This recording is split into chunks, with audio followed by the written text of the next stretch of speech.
Alhamdulillahi Rabbil Alamin. Wassalatu wassalamu ala ashrafil mursalin Nabiyyina wa maulana Muhammadin wa ala alihi wa sahbihi ajma'in. Wa ashhadu an la ilaha illallah wahdahu la syarika lah. Wa ashhadu anna Muhammadan abduhu wa rasuluh sallallahu alaihi wa ala alihi wa sahbihi wa man tabi'al huda ila yaumiddin. Sekarang dibuka halaman berapa? 43. 10 amal yang pahalanya tidak putus. Kita sudah belajar tentang pengantar umur yang kedua. Bagaimana agar kita bisa terus mendapatkan pahala walaupun kita sudah meninggal dunia. Lalu kira-kira amal apa saja yang bisa kita perjuangkan agar pahala kita terus mengalir meskipun kita sudah meninggal dunia. Nah, di bagian ini kita akan membaca 10 amalan yang pahalanya tidak putus. Kenapa di sini disebut 10? Karena ini yang disebutkan dalam dalil. Walaupun nanti turunannya banyak. Sebab yang disebutkan dalam dalil ini sebagian sifatnya hanya contoh. Tapi kalau mau dirinci bisa lebih dari 10. Kita baca keterangannya. Para penghuni kubur telah terputus dari kesempatan mereka untuk melakukan amal soleh. Sebab orang kalau sudah mati akan terputus amalnya. Sebagaimana sabda Nabi SAW, "Idza matal insanu inqata'a amalu." Apabila manusia itu sudah mati maka terputus amalnya. Makanya mayit bisa nggak nambah amal? Mayit bisa nambah amal atau tidak? Apa yang dibutuhkan orang ketika mati? Mereka butuh doa dari yang hidup, sehingga yang mati kesempatannya sudah selesai. Makanya aneh dan sangat mengherankan kalau ada orang yang malah berdoa minta kepada yang mati. Yang hidup ini masih punya kesempatan untuk nambah amal. Yang hidup masih punya kesempatan untuk bisa menambah pahala. Yang mati sudah nggak bisa. Yang hidup masih punya kesempatan untuk berdoa. Yang mati sudah nggak bisa berdoa. Sehingga yang mati hanya tinggal menunggu hasil hisab dan balasan atas amal yang telah dia kerjakan. Mereka hanya bisa menunggu hari hisab yang tidak diketahui hasilnya. Saat di alam kubur mereka berada dalam kesepian, hanya ditemani oleh amalnya ketika di dunia.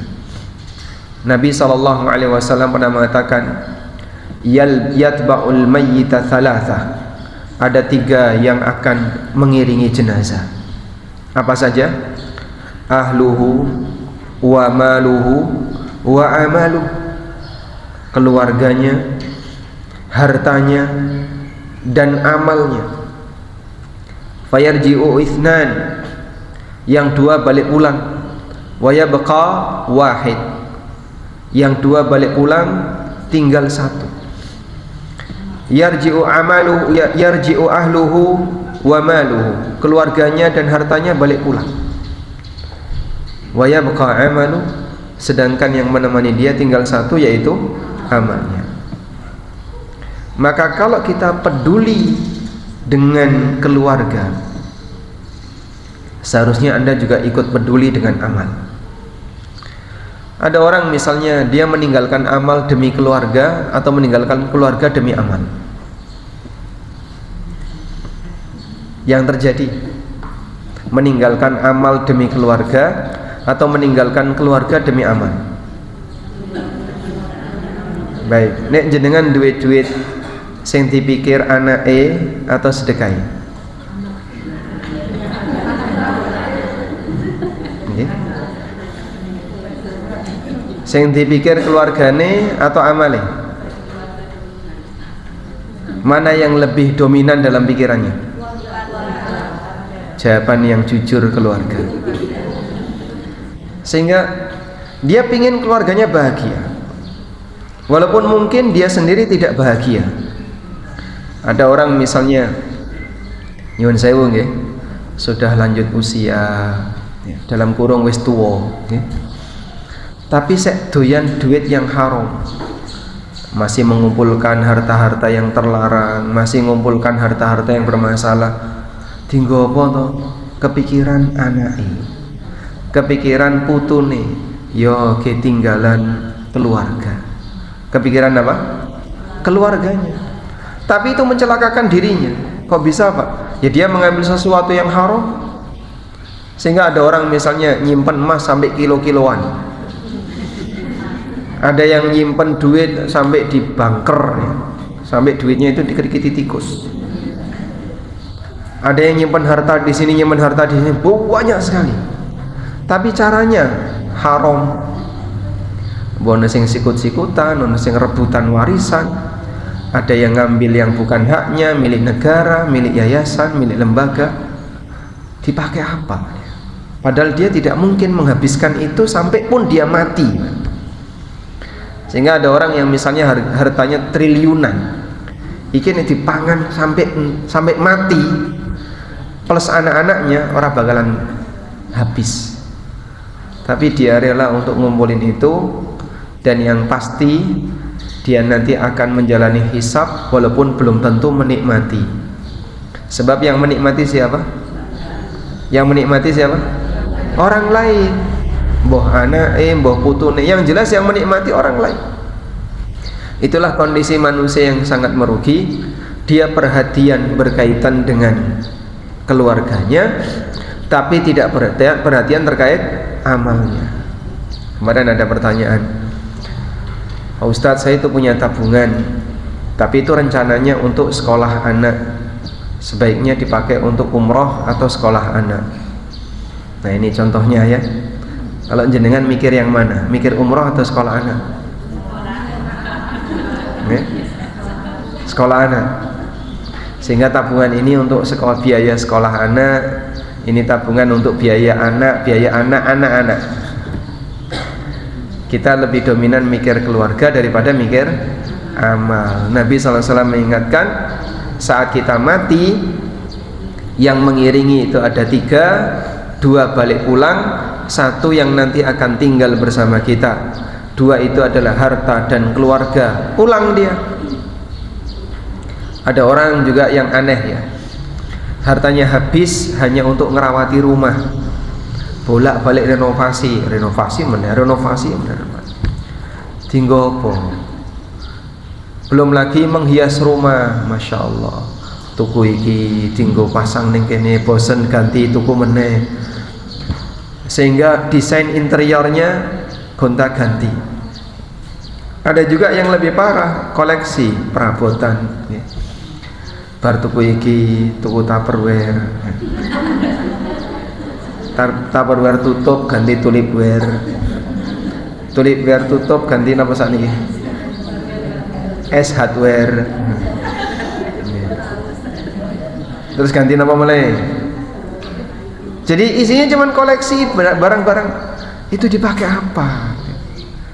Padahal karakter dunia ini, kata Ali bin Abi Thalib, fi halalihi hisabun wa fi haramihi iqabun. Yang halal dihisab, yang haram diazab. Ada juga orang yang koleksi barang tertentu, tapi dia nggak memanfaatkan. Sangat disayangkan. Padahal masih banyak orang yang membutuhkan, yang sebenarnya dia bisa kasihkan harta itu untuk sesuatu yang lebih bermanfaat. Satu hal yang perlu kita sadari kembali ya, bahwa saat kita mati, harta itu tidak akan ikut bersama kita saat dimakamkan. Pak, jarene dilebokno kuburan. Ada orang misalnya diantar dengan membawa barang-barang yang dia sukai dulu, sepeda motor lebokno kuburan, sepeda dilebokno kuburan, bermanfaat enggak? Malah rusak. Nyuwun sewu nggih, seperti sebagian kelompok di Indonesia. Katanya nggih, kelompok tertentu Tionghoa itu seperti itu nggih. Sehingga kadang jam tangan dilebokno, kotak isinya emas dilebokno. Apakah bisa dipakai untuk nyogok malaikat? Sehingga begitu mungkar nakir datang, wani piro? Subhanallah. Maka berpikirlah untuk teman yang nanti akan setia membersamai kita, itulah amal soleh. Dan saat amal soleh ini datang, dia datang dengan penampilan yang sangat menawan, sampai si mayit ini kaget. Man anta wajhuka yaji'u bil khair. Kamu siapa? Kok wajahmu wajah yang mendatangkan kebaikan, wajah yang sangat menawan, sehingga membuat nyaman bagi orang yang ditemani. Jangan kalau ditemani orang yang mukanya bruwek dengan yang mukanya glowing, lebih seneng lah. Lebih seneng yang ditemani muka glowing kan gitu ya.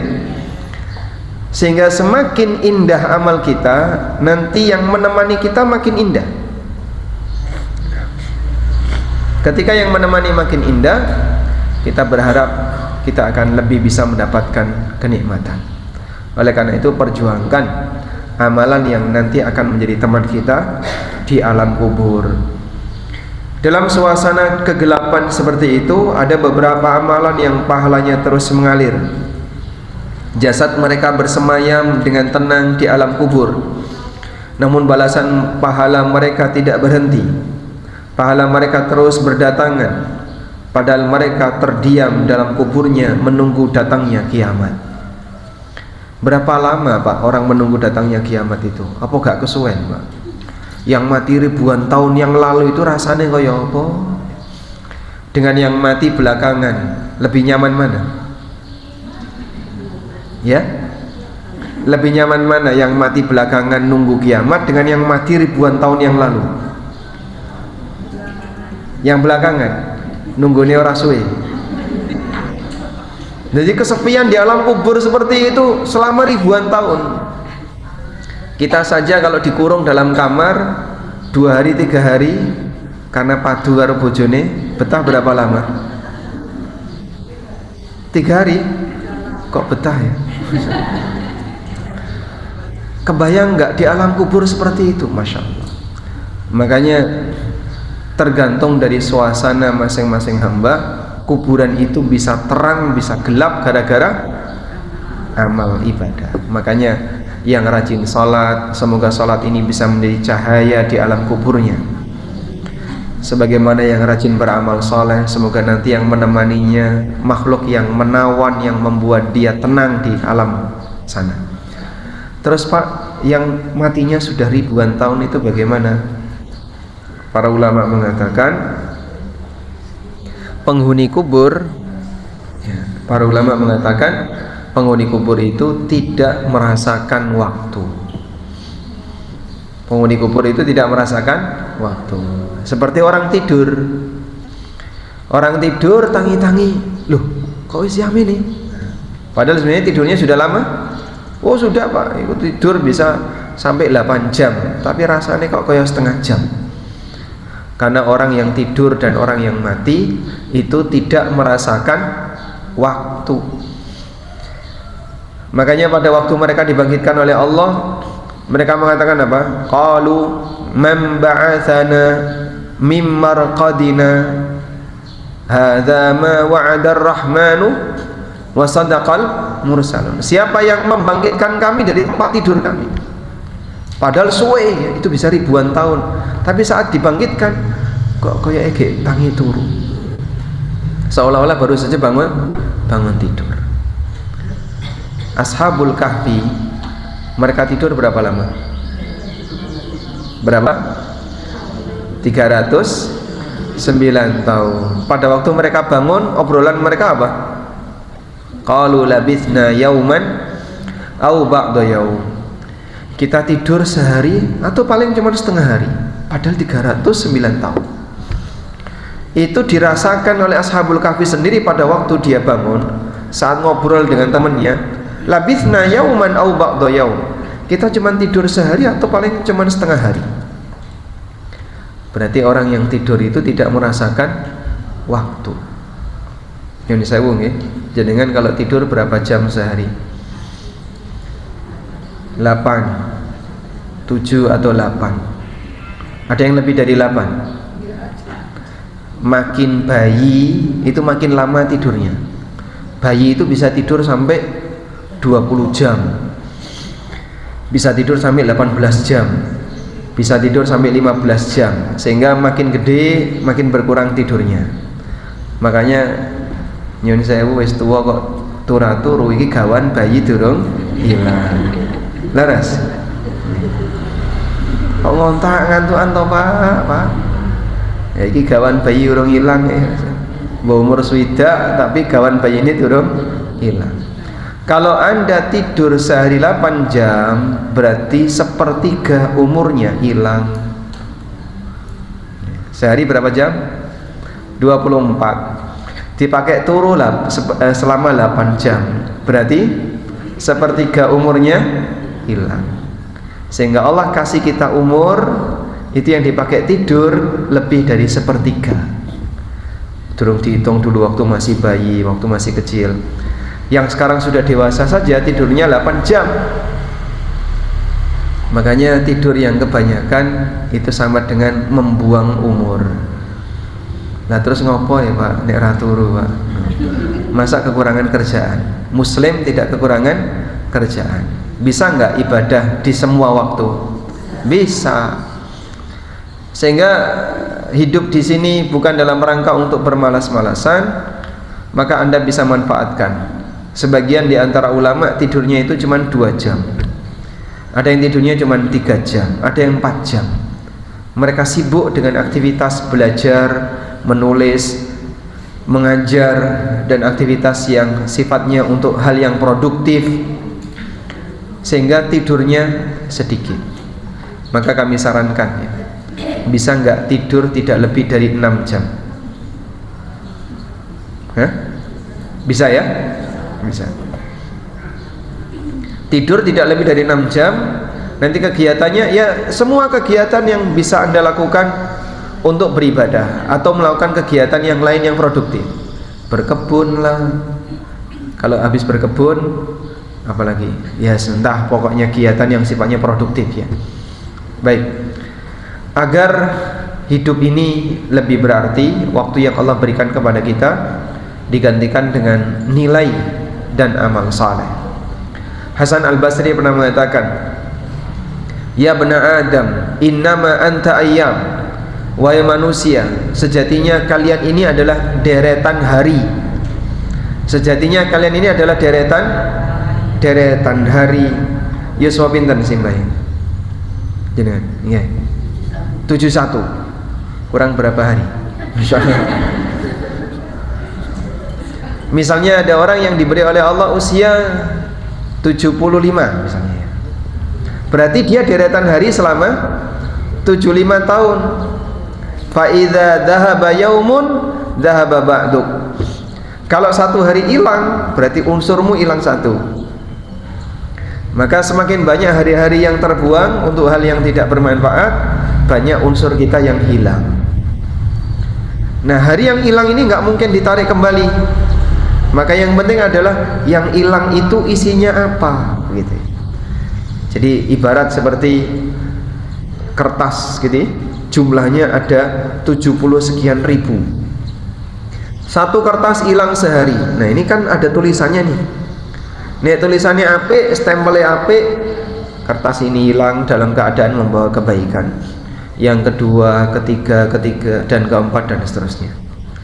Makanya kita akhiri hari-hari kita dengan kebaikan. Akhir dari hari itu jam berapa Pak Ustaz? Akhir hari itu jam pinten? Maghrib. Karena pergantian hari itu di waktu maghrib. Sehingga kalau waktu sore gunakan untuk kebaikan. Jangan tinggal dolanan layangan. Apa mana nganggo ngabur doro barang dia, mainan burung merpati. Sungguh masa pensiun yang sangat indah dan tidak bisa digantikan dengan dunia seisinya. Selanjutnya, amal yang pahalanya tidak pernah putus walaupun pelakunya sudah meninggal, jumlahnya cukup banyak. Disebutkan oleh Nabi SAW di beberapa hadis beliau, di antaranya 1. Hadis dari Abu Hurairah radhiyallahu anhu, Nabi sallallahu alaihi wasallam bersabda, "Idza matal insanu inqata'a 'amaluhu illa min thalatha." Kalau manusia itu mati, maka seluruh amalnya terputus kecuali 3 amal. Apa saja itu? Illa min sadaqatin jariyah. Pertama, sedekah jariyah. Au ilmin yuntafa'u bihi, atau ilmu yang bermanfaat. Au waladin salihin yad'u lah, atau anak saleh yang mendoakannya. Hadis ini sudah sering ya, insya Allah sudah pada hafal. Hadis riwayat Muslim. Kita sekarang beralih ke hadis yang kedua.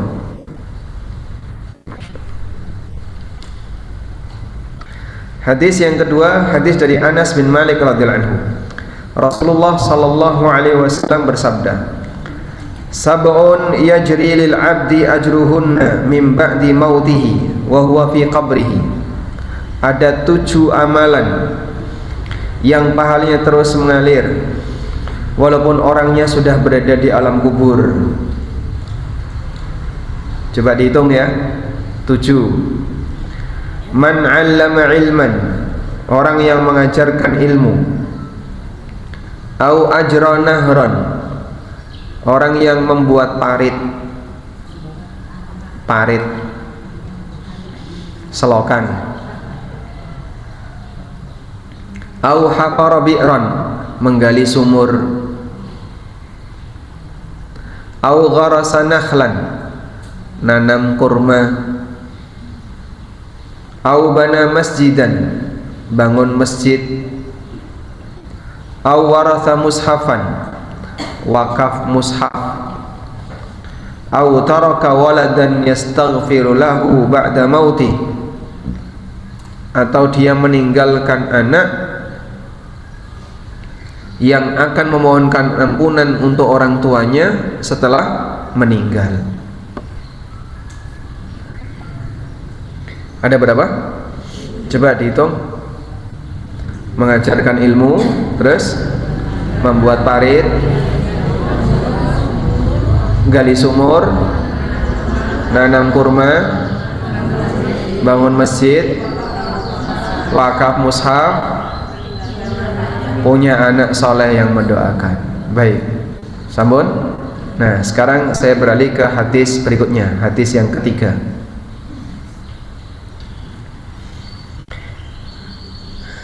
Dari Abu Hurairah radhiyallahu anhu, Nabi sallallahu alaihi wasallam bersabda, "Inna mimma yalhaqul mu'mina min 'amalihi wa hasanatihi ba'da mautihi." Di antara amal yang nanti akan menyusul seorang mukmin setelah dia mati, 1. Ilman 'allamahu wa nasyarah, ilmu yang dia ajarkan dan dia sebarkan. Yang kedua,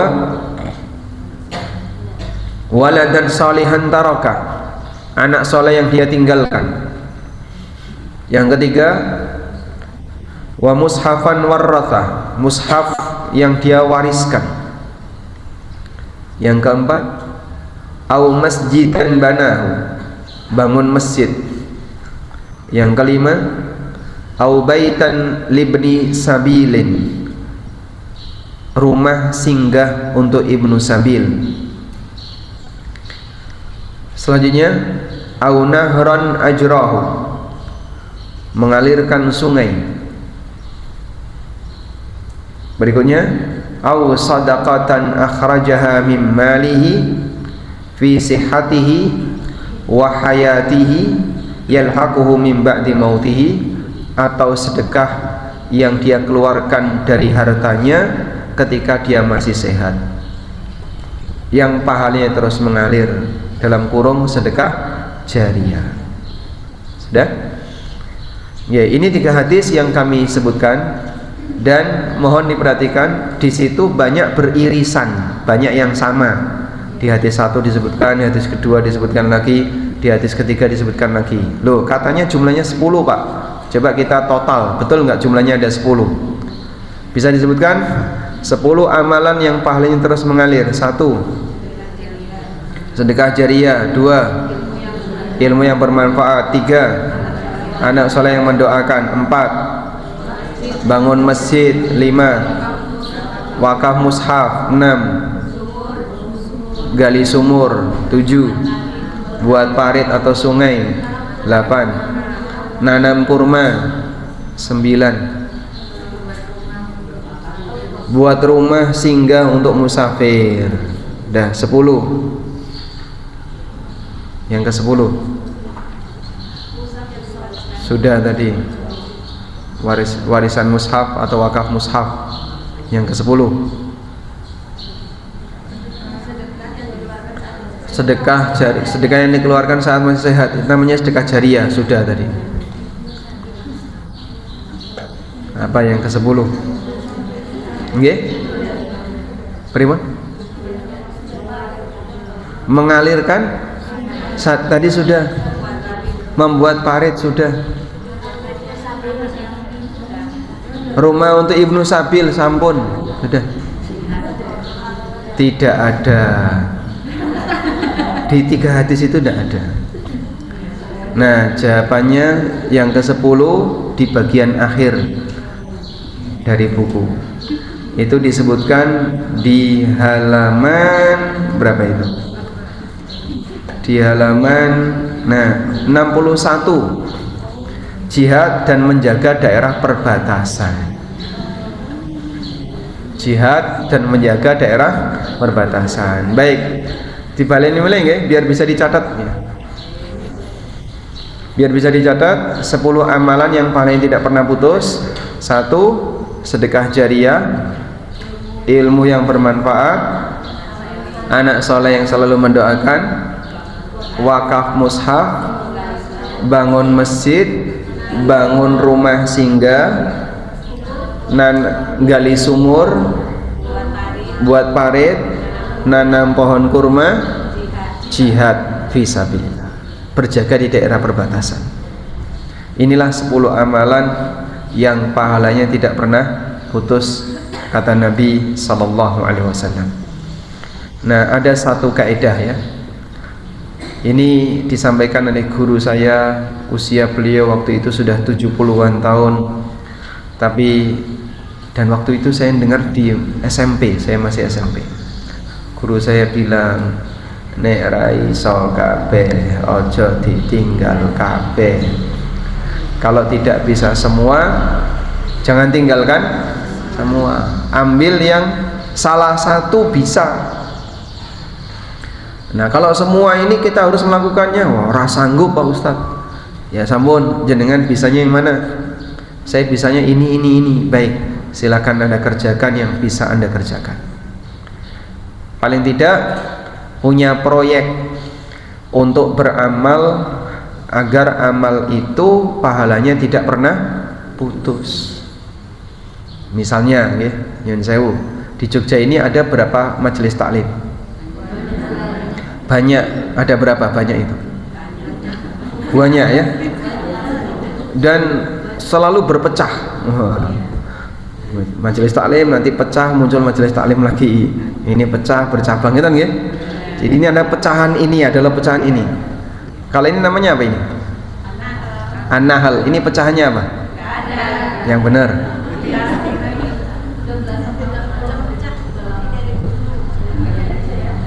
Bukannya dulu dari majelis taklim apa? Dari awal bikin majelis taklim An-Nahl. Jadi ini pecahan dari majelis taklim ini, muncullah majelis taklim, masya Allah. Tapi tidak masalah. Yang penting fastabiqul khairat, berlomba dalam kebaikan. Sehingga bukan untuk kompetisi dalam rangka sikut-sikutan, tapi berkolaborasi untuk mewujudkan dakwah di kalangan masyarakat. Saya mengundang seluruh majelis taklim, baik ikhwan maupun akhwat, bisa nggak membuat proyek bersama, mendirikan sebuah masjid bersama di tengah kota Jogja. Tapi kita kumpulkan seluruh tenaga sekuatnya, kita bikin satu lembaga khusus atau tempat kajian khusus milik bersama. Tapi ini nanti pelaksananya adalah para anggota jamaah majelis taklim yang mereka ingin punya kontribusi memberikan wakaf berupa bangun masjid atau rumah singgah atau apapun. Kalau sendirian tidak bisa, keroyokan. Karena kalau sendirian mungkin berat. Wah, saya kalau disuruh bangun masjid sendirian nggak sanggup Pak Ustaz. Ya sudah, kalau begitu bareng-bareng. Kalau bareng-bareng kan lebih ringan ya. Nah, baik. Sekarang kita akan lihat lebih detail untuk masing-masing. Yang pertama, sedekah jariyah. Sedekah jariyah pengertiannya adalah wakaf. Sedekah jariyah pengertiannya apa? Wakaf. Semua benda yang punya nilai ketahanan, dalam arti tidak gampang rusak, namanya sedekah jariyah. Sehingga ada yang sedekah lampu, ada yang sedekah kipas, ada yang sedekah sound system. Ini semuanya sedekah jariyah. Makanya kalau Anda mau nyumbang untuk masjid, Anda bisa sumbang dalam bentuk benda yang permanen. Benda yang permanen itu nanti akan jadi sedekah jariyah. Selama dia dimanfaatkan, pahalanya terus mengalir. Nah, di masjid nek wis bagus kayak gini gimana Pak? Kira-kira yang nanti cepat rusak apa di sini? Misalnya alat-alat elektronik. Nanti kalau ada yang rusak, gantiin. Nah, dengan cara demikian Anda bisa sedekah jariyah dalam bentuk barang-barang yang permanen. Yang kedua, jadi sedekah jariyah tadi artinya apa? Wakaf. Dan wakaf itu harus benda yang apa? Permanen. Harus benda yang permanen. Ada orang yang wakaf kacamata. Jadi di masjid disediakan banyak kacamata dengan aneka plus minusnya. Cuman jamaahnya ketika nganggu kok raison moco ganti mana raison. Oh, ini bukan kacamatanya Pak, sampean raison moco Quran kok. Mbok kacamatane gonta-ganti tetap raison moco. Yang kedua, ilmu yang bermanfaat. Ilmu yang bermanfaat itu apa Pak? Ilmu yang bisa mengantarkan seseorang kepada kebaikan, terutama ilmu agama, sehingga membuat orang jadi semakin bertakwa kepada Allah, membuat orang jadi semakin dekat dengan Allah. Itulah ilmu bermanfaat yang bentuknya ilmu agama. Contohnya Pak, kita ngajari orang lain cara baca Quran, ngajari orang lain cara sholat yang benar, dan seterusnya. Diamalkan sampai besar, bahkan sampai mati, maka yang ngajari dapat pahala enggak? Dapat. Ya, saya masih ingat guru-guru TPA saya yang ngajari Iqra. Ya. Dulu saya diajari Iqra sama guru ini, padahal dulu nggak bisa baca. Lalu setelah bisa baca ya dipakai sampai besar. Maka jasanya guru TPA luar biasa, karena mereka yang ngajari anak-anak kecil untuk bisa baca Quran. Baik, saya sendiri merasa iri dengan Bapak Kiai Haji As'ad Humam rahimahullah. Karya beliau termasuk diantara karya yang memberi manfaat besar bagi umat. Mungkin beliau layak disebut pahlawan Quran Indonesia ya. Karena kan banyak anak-anak kecil yang bisa baca Quran melalui metodologi Iqra. Dulu kita pakai turutan ya. Alif fathah a, alif kasra i, alif dhamma u, a u.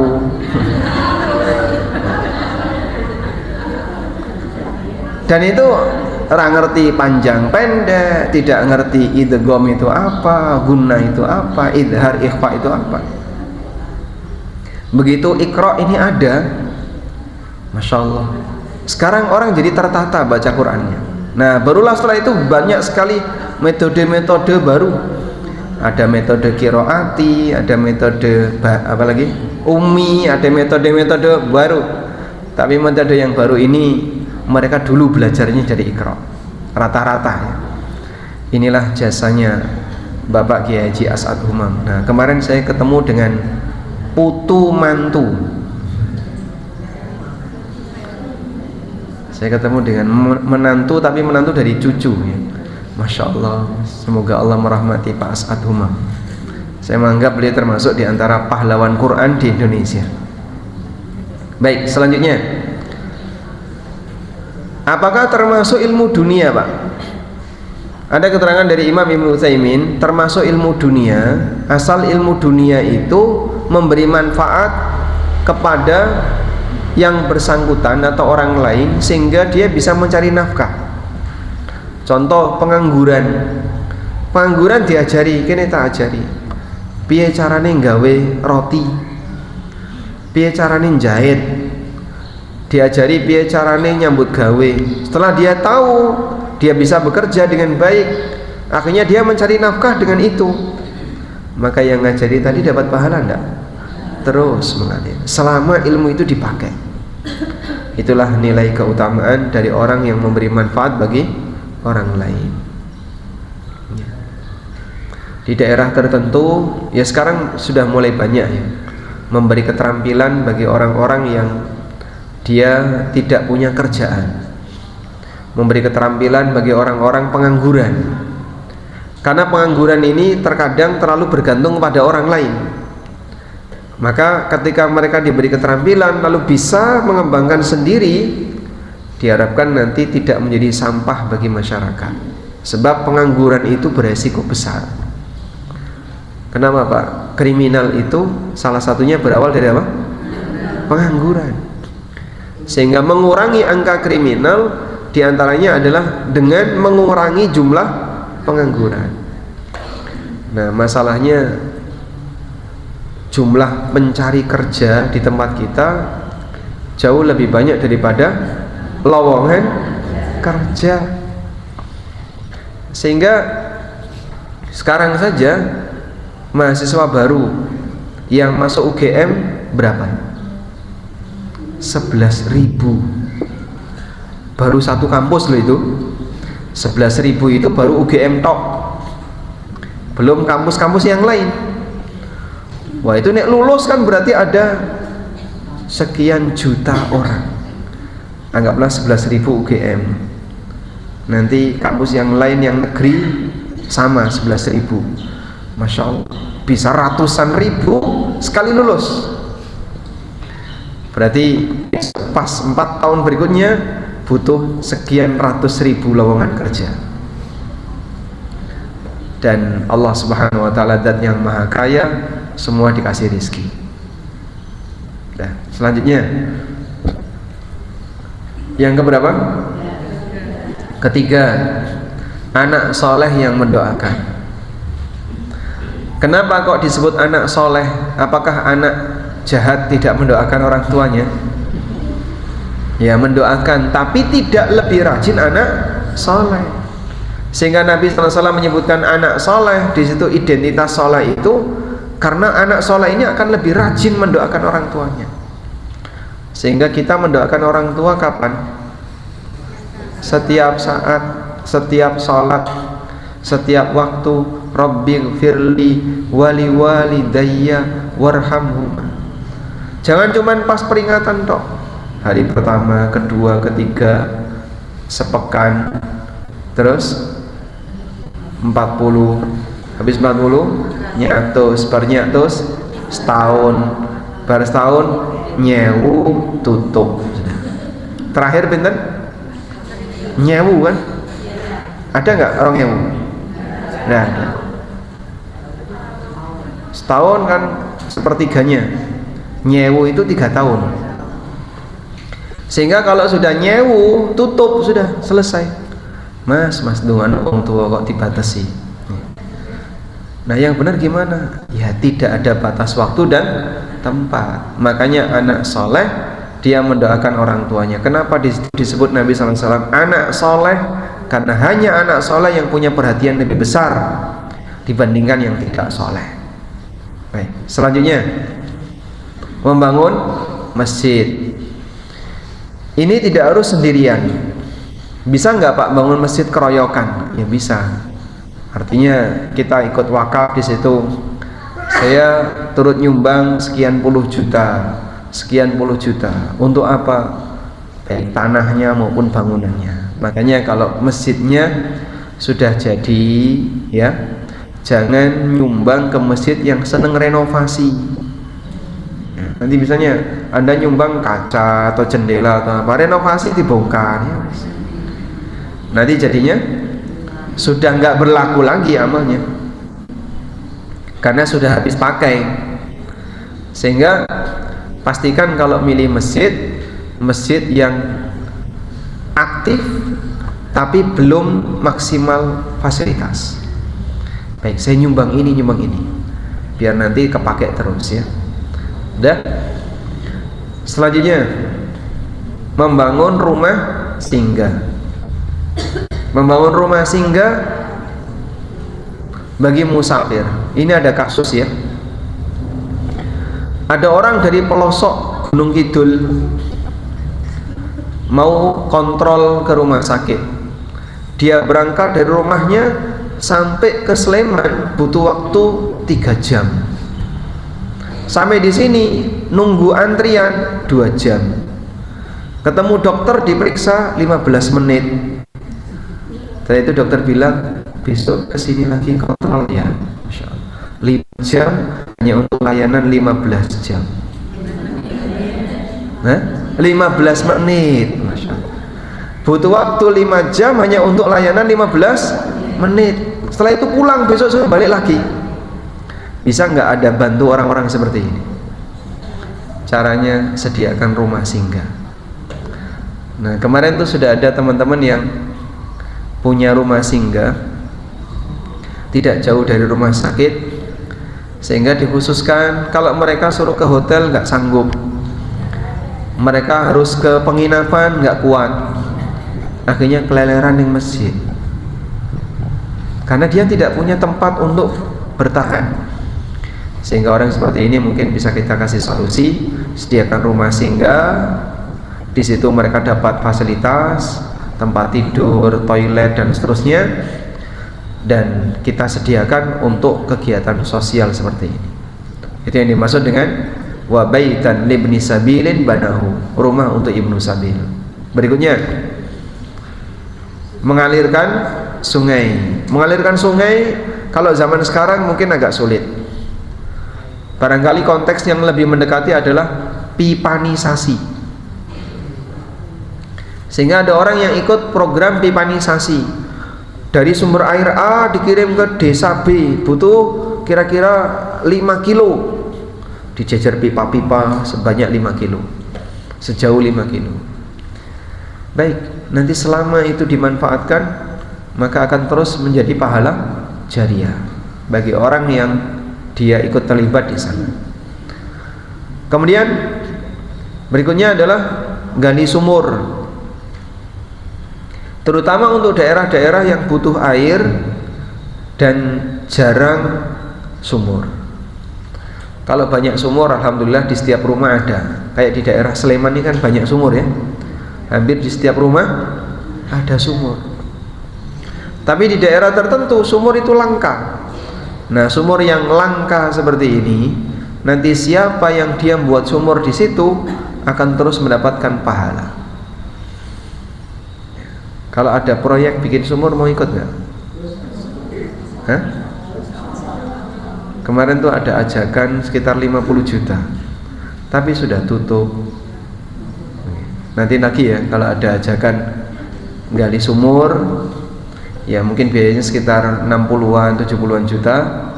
Kita bisa bareng-bareng bikin di situ. Selama dimanfaatkan akan terus mengalirkan pahala. Dan sumur itu walaupun lama nggak diambil airnya, hilang nggak airnya? Enggak. Luber enggak? Enggak. Itulah keajaiban sumur. Selanjutnya, berikutnya apa? Menanam kurma. Apakah harus kurma? Tidak. Yang penting adalah pohon yang usianya panjang. Pohon yang usianya panjang itu contohnya apa? Kelapa. Contoh yang lain? Jadi nggak ada buahnya. Duren. Durian tuh panjang usianya ya. Saya pernah ke Kulon Progo, tempat kulaan duren. Apa itu namanya? Ada yang tahu? Kali Gesing. Kali Gesing. Tapi bukan Kali Gesing, ke barat lagi. Lalu yang jualan itu masih muda. Ya mungkin usia 40-an, 30-an. Loh, Mas, untuk duren dari mana? Dapat duren dari mana? Ya dari kebun. Kebun itu di lereng-lereng bukit. Ya itu sing nandure kapan? Ini ku tinggalane bapak. Inilah contoh amal jariah. Bapak sudah meninggal, itu tinggalannya bapak. Meskipun yang nandur sudah meninggal, tapi hasilnya dinikmati oleh anak turunnya. Selama ini dinikmati, dapat pahala yang nandur. Itulah keutamaan orang yang menanam pohon. Ini saya kasih tahu satu hadis ya, kalau di buku di halaman 54. Dari sahabat Anas bin Malik radhiyallahu anhu, Nabi sallallahu alaihi wasallam bersabda, "Ma min muslimin yaghrisu gharsan aw yazra'u zar'an fayakulu minhu tayrun aw insanun aw bahimatun illa kana lahu bihi sadaqah." Apabila ada orang yang menanam pohon atau nandur pari lalu dimakan oleh burung, diambil orang atau dimakan binatang, maka itu akan jadi sedekah baginya. Termasuk dimakan hama, Pak? Termasuk. Ini pari mangan tikus dimbarne wae entek, Pak. Ya, itu nanti jadi sedekah. Jadi sedekah siapa? Orang yang nanam. Di sini ada yang punya pari? Yang nandur pari ada? Orang kalau nandur pari dan sudah waktunya kematak itu ya, terus keluar parinya itu namanya apa? Kalau kematak kan, kematak, katak. Nah, kalau sudah keluar parinya, diapain Pak? Ditutup pakai jaring. Kenapa? Biar tidak dimakan burung. Lalu dikasih ronci-ronci, keloneng untuk mengusir burung. Saya pernah sampaikan ke petani, mbok dimbarne mawon niku sedekah. Ya rauman. Masa sampai rauman? Nggih, Pak. Ini kalau dibiarkan saja, nggak diamankan seperti itu, nggak kebagian. Karena burung emprit itu bisa sampai ribuan ya. Ribuan datang, itu bisa menghabiskan semua. Oh. Nah terus ya yang ditutupi kayak gini saja kadang masih kecolongan. Pun tos nek kecolongan. Jenengan nek panen durung mesti sedekah. Makanya sedekahnya dijuguk dhisik oleh burung sebelum panen. Karena itu bernilai sedekah. Ada orang misalnya punya lahan kosong, itu lahannya mbok ditanduri mangga atau apa. Timbangannya ditanduri mangga Mas, engko ya mesti rauman. Kedisian codot. Nggih. Ditanduri saya tidak menikmati. Paling nanti tonggo-tonggo cah cilik-cilik iku lho. Bandil, tahu bandil? Ya? Ngambil pakai dilempar ya. Namanya bandil. Wah, gua paling cah cilik-cilik do ngambilin. Saya nggak kebagian apa? Nggak usah khawatir. Kalau Anda nggak kebagian, itu bernilai sedekah. Saya mau tanya, kalau orang nandur, yang menumbuhkan siapa? Tinggal nandur, tinggal lungo gitu. Yang menumbuhkan Allah.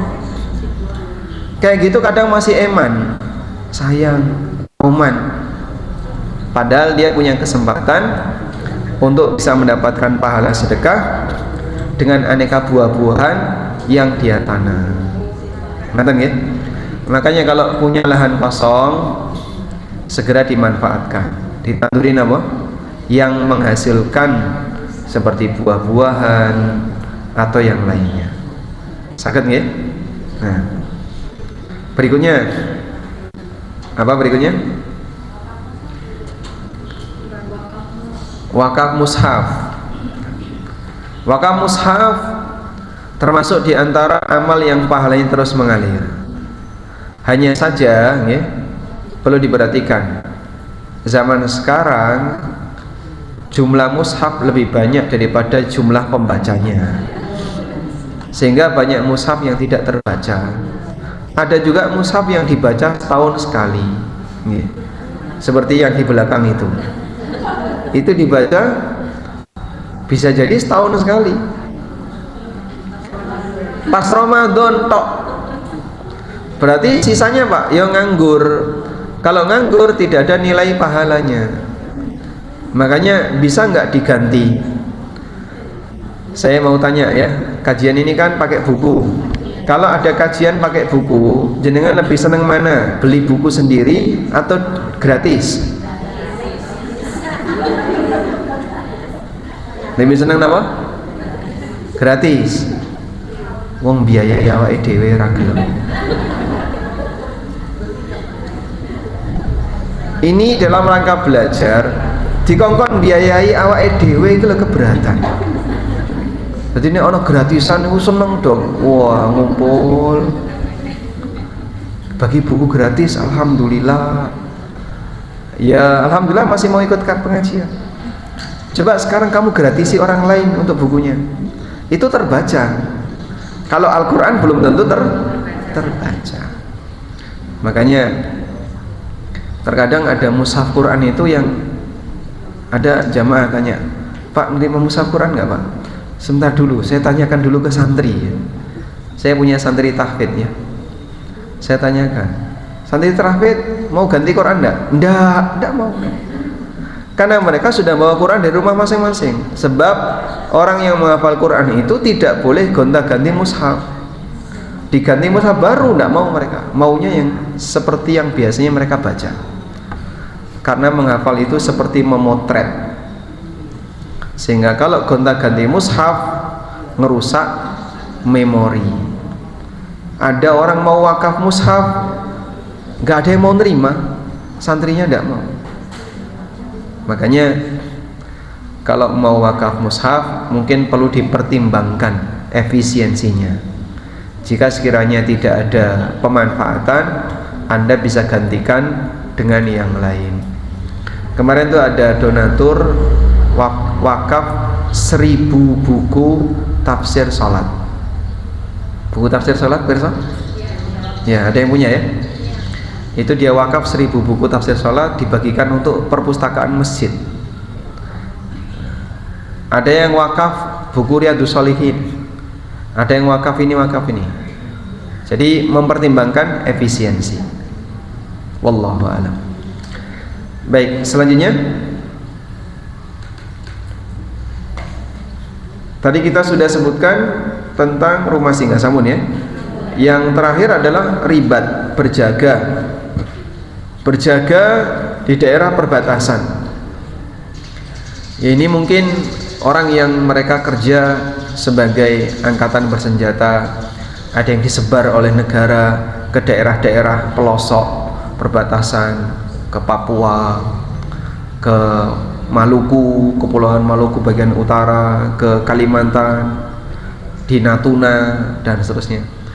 Karena kalau perbatasan tidak dijaga, diambil sama negara yang lain. Nah, dan di masa sekarang menjaga itu bisa bentuknya adalah menjaga pendidikan, sehingga arus dari apa ini Pak, pemikiran-pemikiran yang menyimpang dari masyarakat itu banyak sekali. Terutama sekarang nih, mohon maaf, LGBT itu lanang gagah melambai. Dia gagah, badannya bagus, fisiknya bagus, tapi melambai. Gimana jadinya? Hilang gagahnya. Makanya seperti ini gara-gara salah pergaulan sampai ada anak laki-laki kalau jalan seperti perempuan, megol-megol. Ya. Dan seperti ini banyak sekali ya. Jumlah laki-laki sama wanita banyak mana? Banyak wanita. Itu pun yang laki-laki banyak niru wanita. Iki sing lanang wis jumlahe saithik, sing lanang malah niru wong wedok. Kayak di Proliman mana? Proliman Kalasan. Nggih.